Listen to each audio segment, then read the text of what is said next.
Primeira Epístola de João, capítulo 2, versículos 29.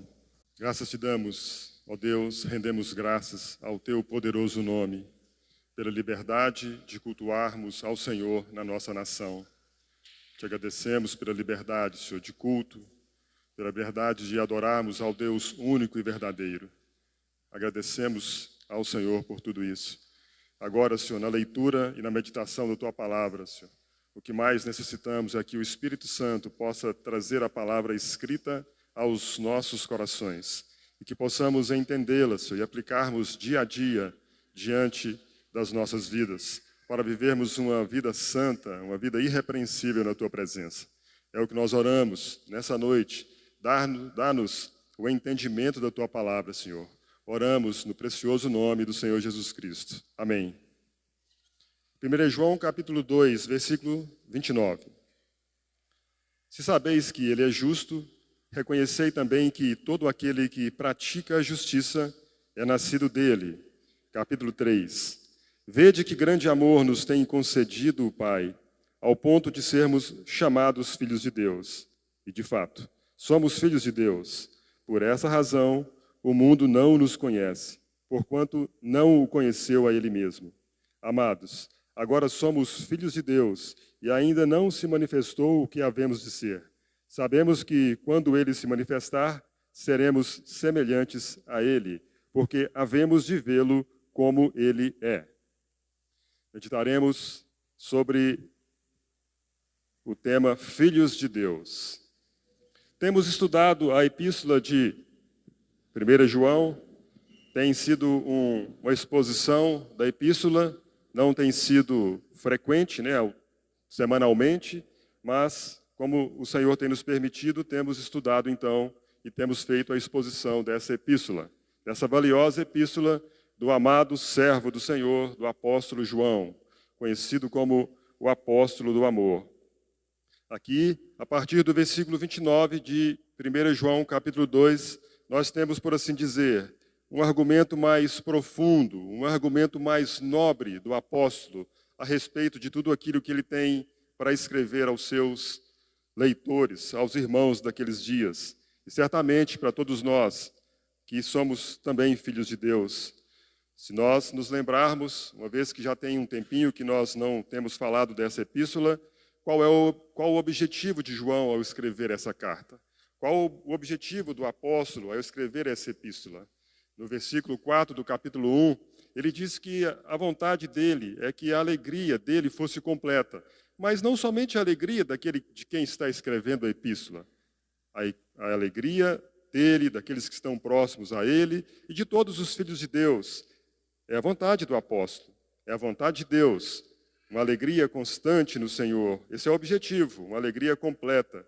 Uma alegria que vamos e podemos ter diante desse mundo, onde temos tantos problemas a nos rodear, tantas provações. O mundo tal como ele é, irmãos, nós vemos tantas dificuldades para caminhar a nossa vida terrena. Mas João está dizendo que a vossa alegria seja completa. Esse é o objetivo da epístola. Uma alegria que vem da comunhão, como ele disse no capítulo 1. Alegria que vem da comunhão com o Pai e com seu Filho Jesus Cristo, por meio do Espírito Santo, que ele fez habitar em nós. Sim, aqueles que creram em Jesus Cristo, eles receberam do Pai o selo, receberam do próprio Deus, receberam da oração do Senhor Jesus, intercessória pelos discípulos, o Espírito Santo. E ele, então, nos leva à comunhão com o Pai e com o Filho, com a maneira de podermos ter essa alegria constante, essa comunhão com o Pai e com o Filho por meio do Espírito Santo. Vimos também, é bom lembrar, que existem algumas condições a serem observadas para manter essa comunhão com Deus. Sim, Deus nos chama a comunhão com Ele, Deus nos chama a comunhão com o Seu Filho.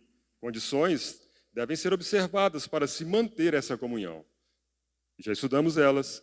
E o apóstolo, ele define, por assim dizer, todas as condições para se manter essa comunhão com essa palavra que ele coloca no versículo 29. Se sabeis que ele é justo, reconhecei também que todo aquele que pratica a justiça é nascido dele. São condições para se manter a comunhão com o Pai e com o Filho. Permanecer na justiça. Praticar a justiça. Quando lemos desde o capítulo 1 de 1 João, nós vemos que João fala sobre andar na luz, não andar nas trevas, e outras coisas que ele fala. E dentre aquilo que ele falou, irmãos, andar na luz é manifestar a justiça. Você obedecer aos mandamentos, como ele diz também no capítulo 1 e no capítulo 2, é manifestar a justiça. Amar aos irmãos, como ele disse aí no capítulo 2, também é manifestar a justiça. Não amar o mundo, nem as coisas que há no mundo, é manifestar a justiça. Fugir do ensino dos falsos mestres, dos falsos apóstolos, do falso ensino, por assim dizer, também é manifestar a justiça. Então, como dissemos aqui, há algo um argumento mais profundo por parte do apóstolo, um argumento mais nobre. É como se fosse o versículo 29 um ponto de transição daquilo que ele disse até aqui ao que ele vai dizer daqui por diante. Ele tem dito aí, Jesus Cristo, ele é o justo. Devemos praticar a justiça. Nós somos, ele usa a palavra, nascidos dele. E aqueles que são nascidos dele têm um relacionamento vital com o próprio Deus, com o seu Filho. E a prática de justiça se torna algo que tem que ser comum na vida do cristão. A prática da justiça, o viver a vida cristã, é algo que é possível para todos aqueles que nasceram de Deus.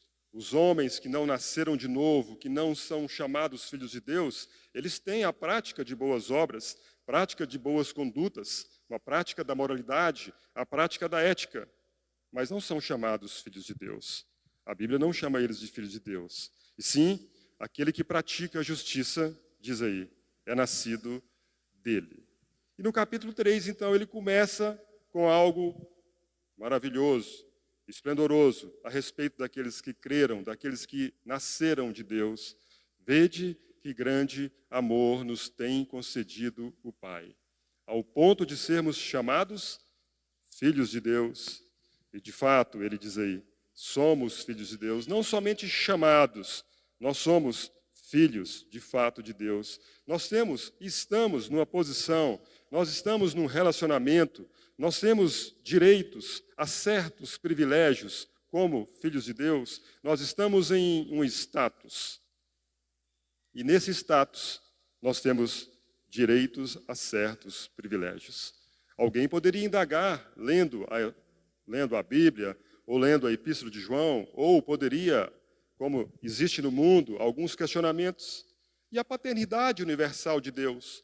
Onde entra que Deus é Pai de todos os homens? Onde entra que existe a fraternidade universal, a paternidade universal de Deus e a fraternidade universal dos homens? Onde entra tudo isso? Deus é Pai de todos. Tem até uma frase no mundo que eles dizem, né? Deus é Pai, não é padrasto. Uma loucura que ficam usando por aí, usando o nome de Deus em vão. Mas onde entra, então, essa paternidade universal de Deus e a fraternidade universal dos homens? Alguém poderia perguntar. A verdade é que todos os homens são criaturas de Deus. Todos os homens, na intenção original de Deus, na intenção do coração da Trindade Santa e Bendita, é que todos os homens fossem a imagem e semelhança de Deus. Sabemos da história do pecado que entrou por meio da desobediência dos nossos primeiros pais. Sim, nessa condição de criação de Deus, todos somos iguais. Todos somos criação de Deus. Existe, por assim dizer, então, essa fraternidade, uma vez que descendemos todos de Adão.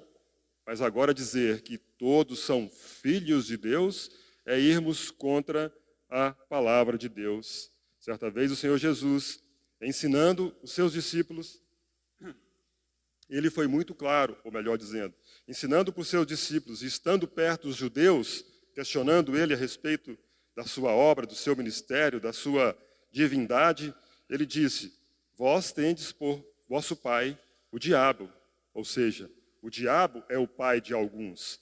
Deus é o pai de outros. Existe uma distinção muito clara das Escrituras sobre criação de Deus e a filiação em Jesus Cristo, ou a adoção em Jesus Cristo. Outrora, no Velho Testamento, nós víamos e vemos que havia uma aliança de Deus com Abraão e a sua descendência. Agora, no Novo Testamento, para fazermos parte da família de Deus, nós temos que estar em Jesus Cristo. Nós temos que ter nascidos dele. E é o que vai dizer o capítulo 3.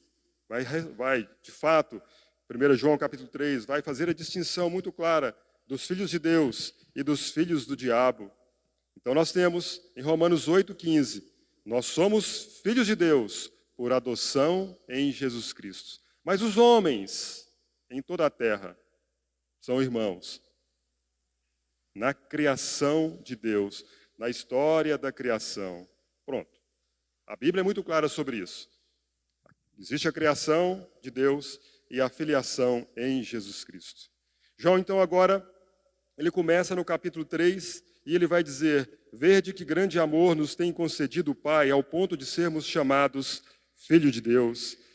Vejam que, como dissemos, e aqui eu me incluo entre aqueles que eu li, que expõem 1 João, e principalmente esse texto, e de um daqueles que eu li, ele diz que é um perigo nós falarmos sobre esse assunto, porque pode ser que nós fiquemos ou não coloquemos e demos o valor ao que aqui está escrito.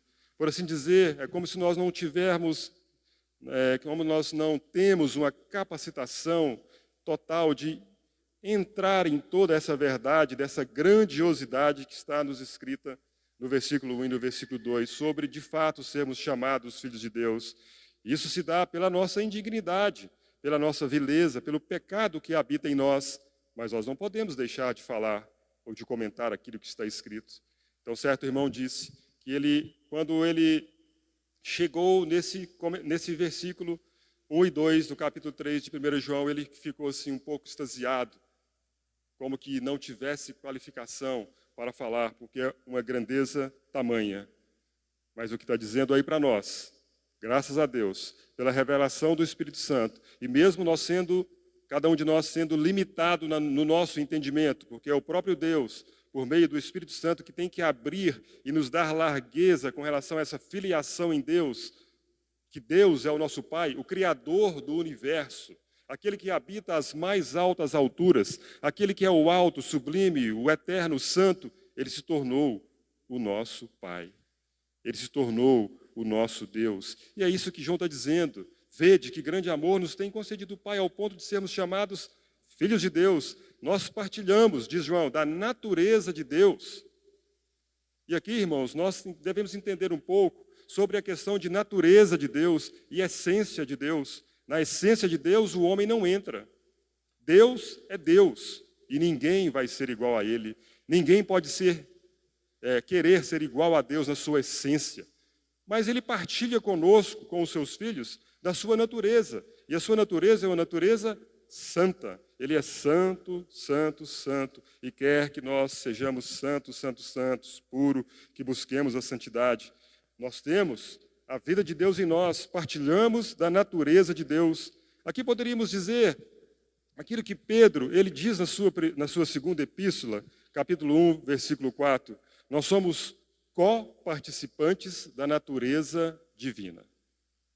É isso que João está dizendo em outras palavras, no mesmo entendimento de Pedro, ou aquela figura maravilhosa que nós temos do próprio João, no seu Evangelho, capítulo 15, onde Jesus disse: eu sou a videira verdadeira e meu pai é o agricultor. Eu sou a videira, ele continua dizendo, vós sois os ramos. Então é essa familiaridade, essa ligação, essa natureza de Deus que nós herdamos em Cristo. E se nós olharmos o exemplo da videira e dos ramos, não existe vida nos ramos sem ele estar ligado na videira. Não existe vida se a seiva não vir da videira e descer pelos ramos. Não existe vitalidade se a vida não descer da videira e passar pelos ramos. Eu sou a videira verdadeira. Meu pai é o agricultor. Vós sois os ramos. João está dizendo também, como o apóstolo Paulo escreve nas suas epístolas, que somos membros da família de Deus. Ele escrevendo aos Efésios, ele diz, no capítulo 2, versículo 19, assim já não sois estrangeiros e peregrinos, mas concidadão dos santos e sois da família de Deus. Somos da família.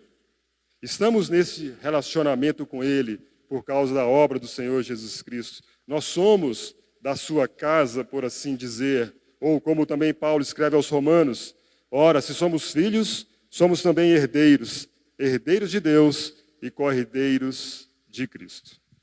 Isso é o que somos informados por João, nesse primeiro versículo do capítulo 3. Nesse trecho, nós somos informados do que somos, quem somos, o que temos da parte de Deus. Somos chamados filhos de Deus. Já não precisa de acusação. Nós nascemos de novo, nós nascemos do alto, nós nascemos do Espírito, nós somos novas criaturas, nós recebemos a natureza de Deus, a vida de Deus. Ok, João está dizendo isso. Mas como viemos a ser filhos de Deus?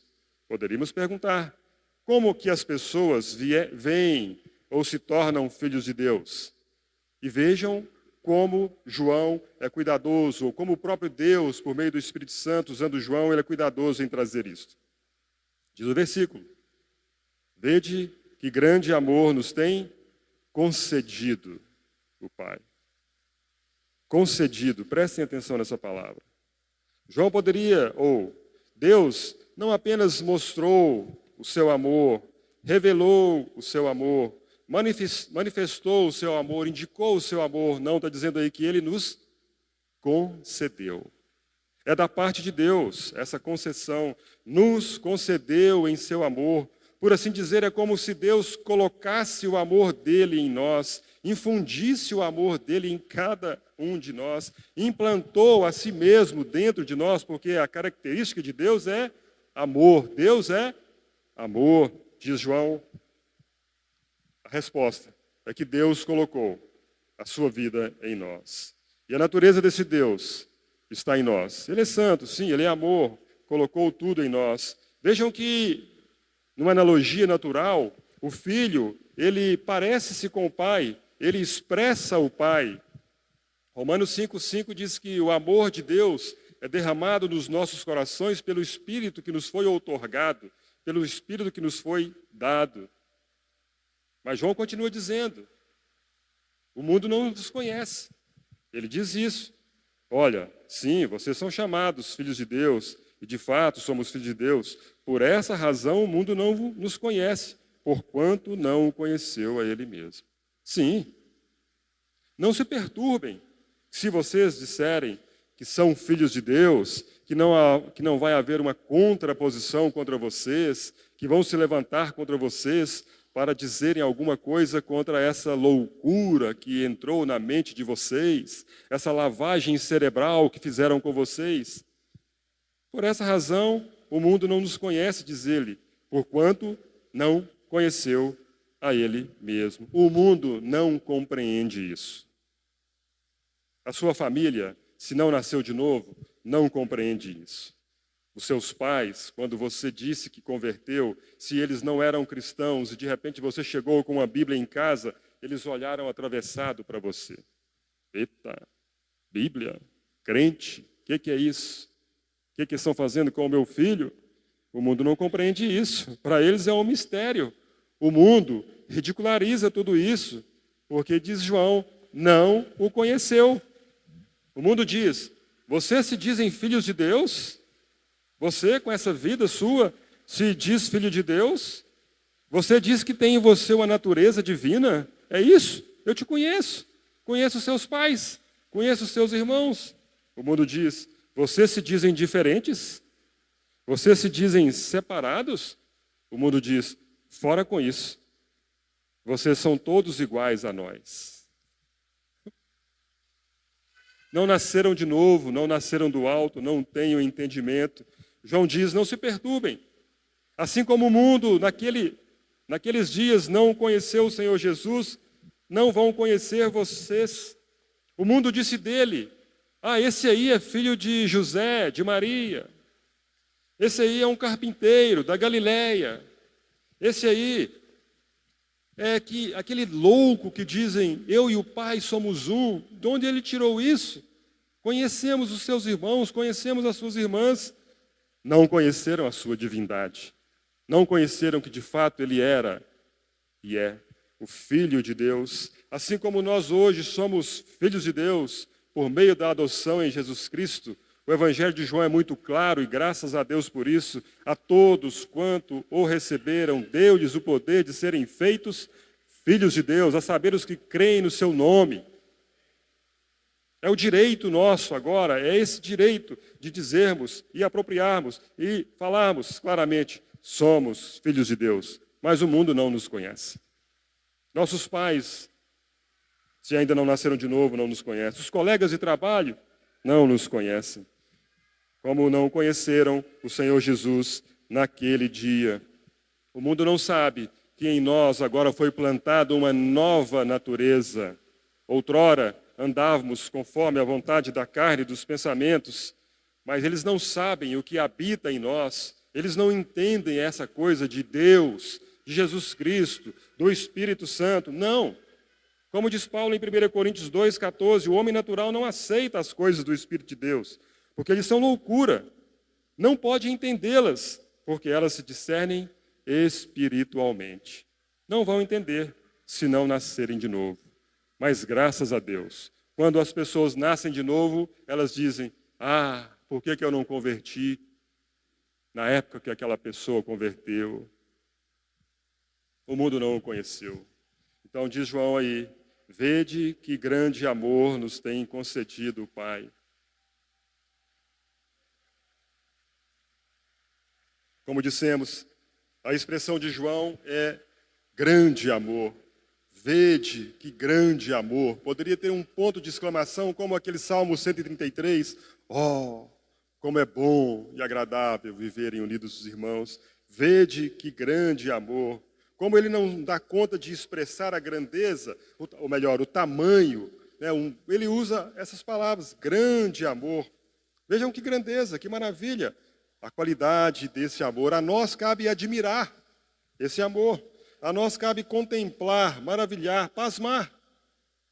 Vede que grande amor nos tem concedido. Irmãos, percebam que esse grande amor não levou em consideração o que você era. Esse grande amor não levou em consideração a nossa condição. Qual é a nossa condição? A nossa condição era de pecado. A nossa condição era de indignidade. A nossa condição era de imundície. Mas João diz, vede que grande amor. Ele nos amou, se entregou por nós, entrou no nosso ser, entrou na nossa vida, partilhou da sua própria natureza conosco. Lembremos que isso custou alto preço para ele.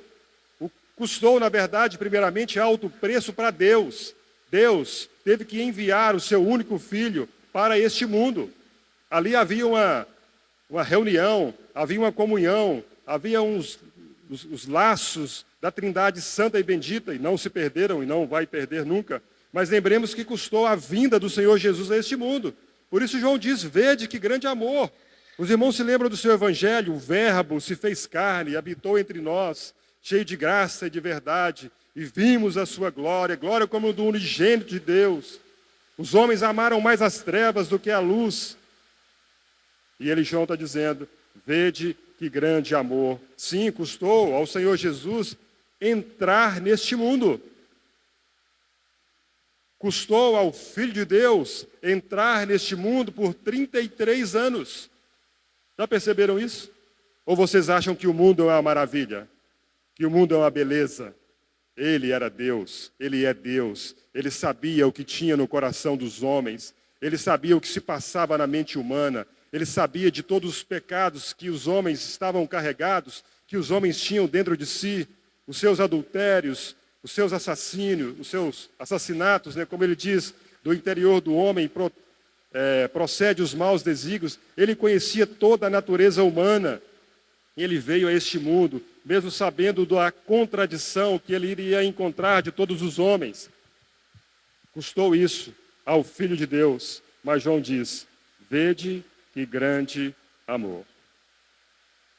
E não somente isso, custou a ele não somente vir neste mundo, mas viver neste mundo, sofrer perseguição das autoridades, sofrer inicialmente uma rejeição dos seus irmãos, da sua própria família. Veja que custou ao Filho de Deus subir ao Gólgota, subir a uma cruz, subir a um madeiro, sem nenhum pecado, sem nada que pudesse acusá-lo. Custou isso a ele. João diz, vede que grande amor. Custou a ele, ao Filho de Deus, a vergonha, a dor, o ser crucificado com pecadores, a angústia da alma dele, quando naquela noite orou ao Pai. Para quê? Para que pudéssemos nos tornar filhos de Deus. Vede que grande amor nos tem concedido o Pai, ao ponto de sermos chamados filhos de Deus. E de fato, somos filhos de Deus, é o que diz a Escritura. O Filho de Deus se tornou o Filho do homem, para que nós, os filhos dos homens, pudéssemos nos tornar os filhos de Deus. Não existe amor maior do que esse. As músicas que todos pudessem fazer, as maiores inspirações, não chegariam a mostrar que grande amor que João está dizendo aí. Vede que grande amor. Existe um hino que diz, amor que por amor desceste, amor que por amor morreste. Ah, quanta dor não padeceste, minha alma vieste resgatar, e meu amor ganhar. Continuemos. Vede que grande amor, diz no versículo 1. Então, tudo isso nós podemos descansar na pessoa, na obra expiatória de Jesus Cristo. Mas continua o versículo 2. Amados, agora somos filhos de Deus e ainda não se manifestou o que havemos de ser. Sabemos que quando Ele se manifestar, seremos semelhantes a Ele, porque havemos de vê-lo como Ele é. Eis uma outra declaração daquelas de grande glória, de tamanha grandeza. Como dissemos aqui, momento para nós pararmos, extasiarmos, ficarmos espantados com tais tipos de declaração. Não podemos, no nosso pequeno entendimento, diminuir a grandeza dessas declarações por causa, como dissemos, da nossa pequenez, da nossa insuficiência, da nossa indignidade. Nós temos aqui uma das grandes descrições a respeito do cristão e da vida do cristão no mundo. Nós não podemos, por meio de uma simples leitura, de uma leitura superficial, deixarmos de ver, de perceber quem somos e o que somos. Devemos ver a nossa posição que temos em Cristo. Devemos também aqui, nesse versículo, nos é dado o nosso destino. O Novo Testamento, ele sempre nos mostra a nossa posição em Cristo, para depois nos cobrar alguma coisa. E de fato vai cobrar. O versículo 3 do capítulo 3 diz, e a si mesmo se purifica todo o que nele tem essa esperança, assim como ele é puro. Então o Novo Testamento nos mostra que somos, quem somos, a nossa posição, para depois fazer o pedido de santidade, para depois fazer o apelo ao comportamento, à conduta que cada um devemos ter. Como o ensinamento do Senhor Jesus, vós sois o sal da terra, vós sois a luz do mundo. Opa, essa é a doutrina, essa é a verdade. Isso é o que somos. Aí depois ele diz, para que os homens vejam as vossas boas obras e glorifiquem ao Pai que está nos céus. Vocês já são. Vocês agora já são filhos de Deus, se tornaram filhos de Deus. Mas tem uma conduta que se requer de vocês. E aqui nós vamos fazer uma divisão desse versículo em 3 partes. A primeira parte, ou melhor, o que está dizendo no versículo 2, por assim dizer, resumidamente, é que sabemos que somos filhos de Deus, que sabemos que estamos destinados à glória e que sabemos algo a respeito dessa glória. Primeiramente, sabemos que somos filhos de Deus. E aqui parece que existe uma tradução que diz que somos filhos e filhas de Deus. Não há problema algum. De fato, não é necessariamente errado essa versão. Sabemos que somos filhos de Deus. Amados, agora somos filhos de Deus, é o que João diz. Ele não diz seremos filhos de Deus. No futuro, quem sabe, na eternidade, quando você entrar na presença de Deus, quem sabe ele diz para você, fique de cá ou fique de lá. Não, é uma certeza. Não existe uma dúvida. Sabemos, diz João.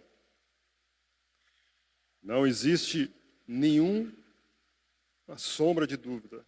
Sabemos onde estamos. Sabemos onde nos posicionar. Existe um relacionamento. E esse relacionamento com o Pai é permanente. Você tem um Pai. Você que tem um Pai, você jamais deixará de ser filho do seu Pai pela sua conduta ou pelo seu comportamento.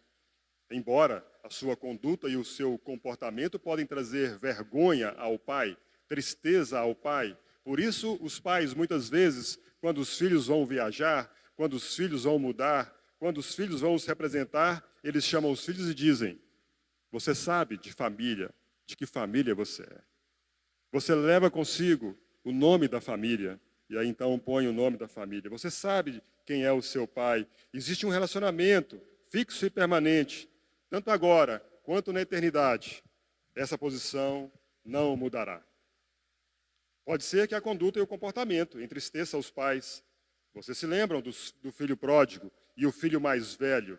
Nenhum dos dois deixou de ser filho por meio dos seus comportamentos.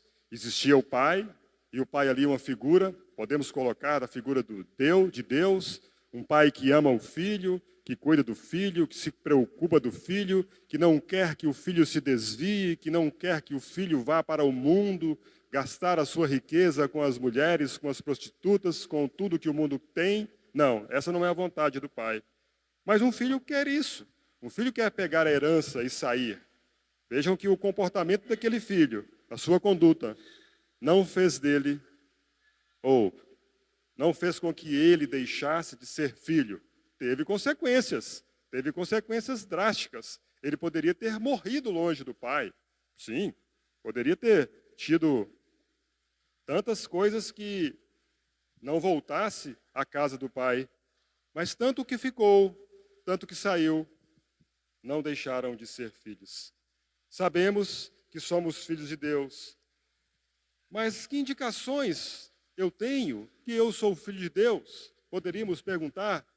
Eu criei em Jesus, mas alguém poderia nos perguntar que indicações vocês têm que são filhos de Deus? Você diz então que agora é filho de Deus. Me prove isso.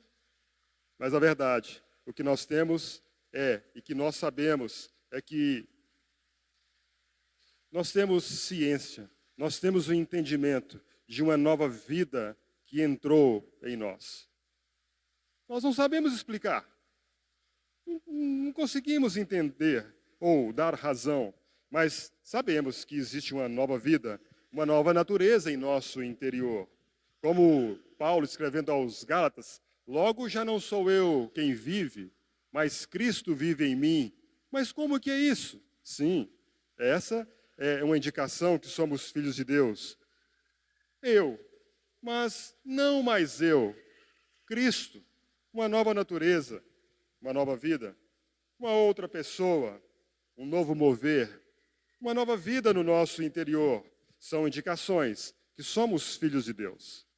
E tenho certeza que se você está aqui e teve essas indicações, de fato, você é um filho de Deus. Mas se porventura você não teve essas questões na sua vida, cuidado. Pode ser que você não nasceu de novo. Então, ou nas indicações daqueles que são filhos de Deus, é como se tivesse uma espécie de dualismo, eles mesmos, mas, no entanto, outra pessoa. E sabemos como isso é em experiência a todos nós. Outra indicação que temos, que somos filhos de Deus, é que nós sabemos que os filhos de Deus eles estão constantemente entristecidos pela presença do pecado no seu interior. Sabemos que somos filhos de Deus, pois estamos profundamente, uma vez que o Espírito Santo vem habitar em nós, nós nos entristecemos, estamos conscientes do pecado em nosso interior. Percebam que os que não são filhos de Deus, aqueles que não nasceram de novo, eles não têm essa preocupação. O que é pecado? Não existe pecado, não existe mais pecado. Mas então o cristão, aquele que nasceu de novo, ele percebe que, embora tendo a natureza de Deus, existe uma natureza pecaminosa, ainda lutando nos seus membros. Os irregenerados não conhecem isso. Eles admitem erros, de fato, eles admitem falhas, mas não entendem nada de uma natureza pecaminosa na qual eles estão inseridos. Talvez, se nós pregássemos o Evangelho, ou falássemos para eles que eles estão mortos nos delitos e pecados, o que eles vão dizer? Talvez, como os atenienses disseram para Paulo, sobre isso te ouviremos outro dia. Não existe isso de natureza pecaminosa. Comamos e vivamos, porque amanhã morreremos. Mas aquele que nasceu de novo tem um indício. Ele luta contra o pecado que ainda permanece no seu corpo, que ele vai ficar livre na glória eterna. E João está dizendo isso nesse versículo. Como diz o hino de Charles Wesley, vil e cheio de pecado sou eu. Isso são indícios daqueles que nasceram de novo, daqueles que são filhos de Deus. Os que nasceram de novo, os que são filhos de Deus, eles dizem como o apóstolo Paulo disse, porque eu sei que em mim, isto é, na minha carne, não habita bem nenhum. Ou como Paulo diz em outro lugar, desventurado homem que sou, quem me livrará do corpo dessa morte? Irmãos, só aqueles que nasceram de novo, só os filhos de Deus dizem isso. Os irregenerados não têm nenhuma compreensão, não proferem isso. Vejam que isso é obra do Espírito Santo. Ele expõe a natureza pecaminosa que há em nós, os pecados, a iniquidade, a vileza, a maldade, como que aquele versículo do Velho Testamento, enganoso é o coração mais do que todas as coisas e desesperadamente corrupto, quem o conhecerá? Isso faz o Espírito Santo. Isso dá o Espírito Santo. Ele dá esse entendimento aos que são nascidos de novo. Ei, você tem uma nova natureza, mas cuidado para que a velha natureza não se sobreponha à nova natureza e você envergonhe ao seu Pai que está no céu. Todas essas coisas são indicações dessa nova natureza, consciência do pecado e, acima de tudo, o desejo de livrar-se do pecado, de ficar livre do pecado. Esses sinais mostram que você é um filho e uma filha de Deus. Mas em seguida, juntamente com esses indícios, há um desejo de você se aproximar de Deus, um desejo por Deus, um desejo pelas coisas de Deus, um desejo de trabalhar, de andar nos caminhos de Deus, um desejo de conhecer o próprio Deus, como o próprio João diz no seu Evangelho, e a vida eterna é essa, que conheçam a Ti como o único Deus verdadeiro e a Jesus Cristo a quem Tu enviaste. Há um desejo pela leitura da palavra de Deus, há o desejo pela oração, e aqueles que são filhos de Deus, eles se entristecem quando não leem, se entristecem quando não orem. Esse é o sentimento que há nos filhos de Deus, o sentimento que, como Paulo escreve, o Espírito testifica com o nosso Espírito que somos filhos de Deus. São os indícios, vindo da parte do próprio Deus. A palavra de Deus diz que nós não recebemos o espírito de escravidão para vivermos outra vez atemorizados, mas recebemos o espírito de adoção, baseados no qual clamamos, Abba, Pai. Mas tem mais indícios, tem mais princípios. Na sequência, nós vemos que os filhos de Deus, eles amam os filhos de Deus. E talvez aqui, irmãos, está um dos melhores sinais para vermos se somos filhos de Deus. O amor aos irmãos. Você de fato gosta de estar no meio dos irmãos. Você de fato é companheiro daqueles que buscam a Deus, que oram a Deus, que leem a palavra, que fala das coisas de Deus? Ou você prefere a amizade dos do mundo? Um teste muito bom é esse. afinidade nos assuntos a respeito de Deus, das coisas de Deus. Você quer estar com os filhos de Deus, nem que seja para comer carne moída. Pode ser uma carne moída de segunda, não precisa ser picanha toda semana, mas você quer estar junto. Falamos essa semana da reunião dos lares, mesmo que seja para comer aquele macarrão amarelo. Lembra daquele macarrão de dedo? O macarrão, eu não sei o nome daquele macarrão. É um macarrão tipo um anel, que fazia com açafrão. Que beleza, que delícia. Mesmo que seja essa comida simples, mas você tem, e você quer estar com os seus irmãos. Então esse é o primeiro ponto, dividimos esse versículo em 3. Sabemos que somos filhos de Deus, sim.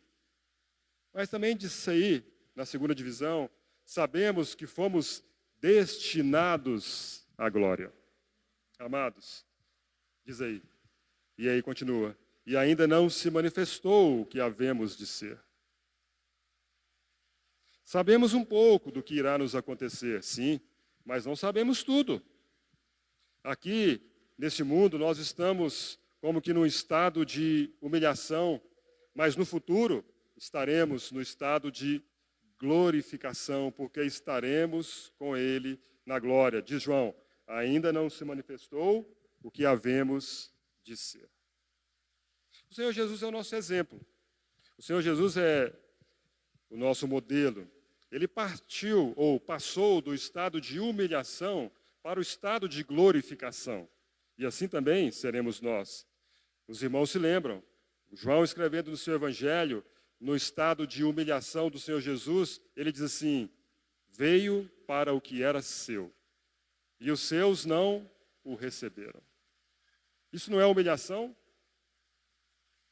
O próprio Criador de todas as coisas, o próprio Criador dos homens, ali, então agora, indo para o seu povo, porque ele é descendência. Jesus, homem, ele é descendência de Abraão, de Isaac, de Jacó, ele é descendente de uma geração chamada de judeus, de hebreus, e ele vem para os seus, para o seu povo, e o seu povo não o recebe. O seu povo não quer ele. Esse é um estado de humilhação. Ele que, nesse estado de humilhação, teve que nascer numa cidade, entre aspas, insignificante, em Belém, não nasceu nas grandes capitais, como Jerusalém e como tantas outras daquele vasto império romano. Não nasceu ali. Humilhação, carpinteiro, não o reconheceram, não o receberam. Humilhação, mas como ele está hoje? Como ele está hoje? Saulo de Tarso teve um vislumbre de como ele está hoje, cheio de glória. Aquele homem orgulhoso, pomposo, saindo para perseguir o povo de Deus, encontrou com esse que outrora foi humilhado, no estado de glória, e ele não pode ver essa glória, porque ele tem que ficar cego. Porque ele agora tem um corpo glorificado. Foi humilhado, mas agora tem um corpo glorificado. O que cabe ao homem é ficar cego. Como os discípulos ficaram sem ver a glória do Senhor Jesus no Monte da Transfiguração, veio uma nuvem e cobriu eles, porque o estado de glória dele foi tamanha. Outrora humilhado, mas agora glorificado. Sabemos que fomos destinados à glória. Ainda não se manifestou o que havemos de ser, mas hoje ele está na glória, recebeu um nome que está acima de todo nome, está glorificado. Esse é o nosso caminho, esse é o nosso fim.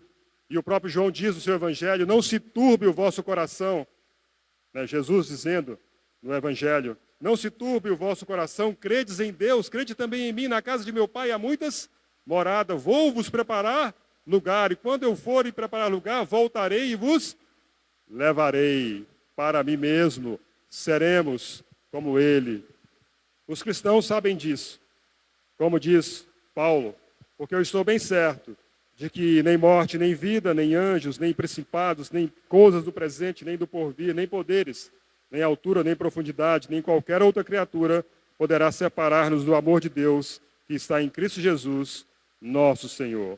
João também diz aí, ainda não se manifestou. Olha só o que ele diz, ainda não se manifestou. Irmãos, Irmãos, estamos quase lá. É logo ali, depois da esquina. Está chegando a hora. Ainda não se manifestou, é logo ali. Não desfaça as suas malas. Não vá para o mundo. Não abandone o seu Senhor. Ainda não se manifestou, mas prossigam. Não desfaleçam. Está logo ali. É promessa de Deus, é propósito de Deus. Faz parte da nossa salvação o sermos como Ele, como o perdão dos pecados, como a vida eterna, como estarmos na igreja. Percebam que aquele que começou a boa obra, diz o apóstolo, estou plenamente certo de que aquele que começou a boa obra em vós há de completá-la. Até o dia de Cristo Jesus. Ele começou e ele a terminará. E por último, como a divisão que fizemos, o que sabemos sobre esta glória? O que nós entendemos sobre essa glória? Diz aí, sabemos que quando ele se manifestar, seremos semelhantes a ele. Irmãos, não deixe que a sua escatologia, o seu entendimento a respeito da volta do Senhor, da manifestação do Senhor, na primeira trombeta, na sétima trombeta, em tal selo, ou no último selo, no primeiro cavalo, ou no último cavalo, na pré-tribulação, na tribulação ou pós-tribulação, não deixe que a sua escatologia te prive dessa verdade. A vinda de Jesus é certa. A vinda dele está mais próximo do que nós pensamos. O juízo é certo. Novos céus e nova terra é certo. A manifestação da sua glória é certa. Sermos semelhantes a ele é certo. Sabemos isso, dessa glória. E diz aí, havemos de vê-lo como ele é. Havemos de vê-lo como ele é. Como ele é? Como ele é? Calvo? Cabeludo? Como naquela foto, que ele está assim? No coração.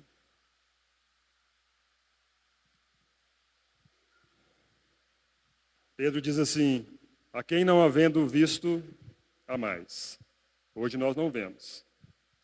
Hoje nós temos um reflexo, um espelho. Não sabemos como ele é. Paulo diz que agora vemos como em espelho, obscuradamente. Então veremos face a face. Agora conheço em parte. Então conhecerei, como também sou conhecido. Havemos de vê-lo como ele é. E quando nós o virmos, nós entenderemos o preço do nosso pecado. Nós entenderemos por que ele teve que vir. Teve que sacrificar por nós.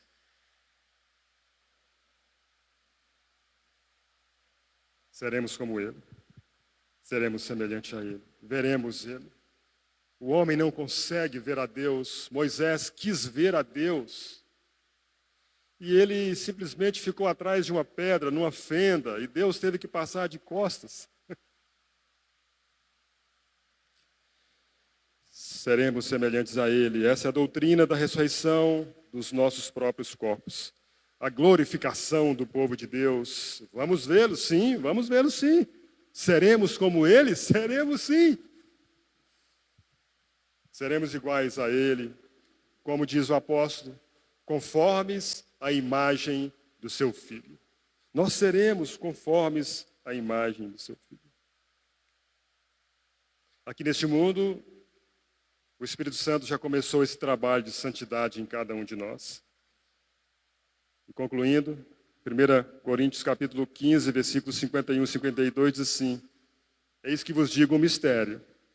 Nem todos dormiremos, mas transformados seremos todos. No momento, no abrir e fechar de olhos, ao ressoar da última trombeta. A trombeta soará.